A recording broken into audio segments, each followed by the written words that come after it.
இந்த கதைக்கு ஒரு விரிவான லேண்ட்ஸ்கேப் தரப்பட்டது.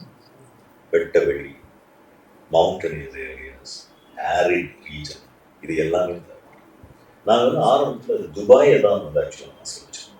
ஓகே. ஸோ நீண்ட பாலைவனம், சுட்டெரிக்கின்ற வெயில், ஸோ இதுதான் நாங்கள் அங்கே போய் ரெக்கியூம் பண்ணிடுவோம். பட் சில லாஜிஸ்டிக்கல் இஷ்யூஸ், அடுத்து எங்கே போகிறது, மொரோக்கோ கேஸ், இது மாதிரி ஒரு 2-3 கண்ட்ரிஸ் ஆக்சுவலாக நாங்கள் டிஸ்கஸ் பண்ணோம். பட் கடைசியில் வந்து அசர்பைஜான் பொருத்தமான தேர்வாக இருக்கும். It's basically a proof. ஒரு husband and wife, they fall in love, they get married. அதுக்கப்புறம் அவங்களுடைய ரிலேஷன்ஷிப்பில் வந்து சில பிரச்சனைகள் அண்ட் அவங்க வந்து ஒரு பயணத்தை மேற்கொள்றாங்க. ஸோ அவங்களுக்குள்ள இருக்கக்கூடிய அந்த இறுக்கம், அவங்களுக்குள்ள இருக்கக்கூடிய அந்த இன்னர் கான்ஃபிளிக்ஸ், இதை வந்து பிரதிபலிச்சு காட்டுறது ஒரு லேண்ட்ஸ்கேப். பச்சை பசேலான லேண்ட்ஸ்கேப் அல்ல, ஒரு வறண்ட பாலைவனம் போன்ற ஒரு லேண்ட்ஸ்கேப், ஒரு மவுண்டனஸ்.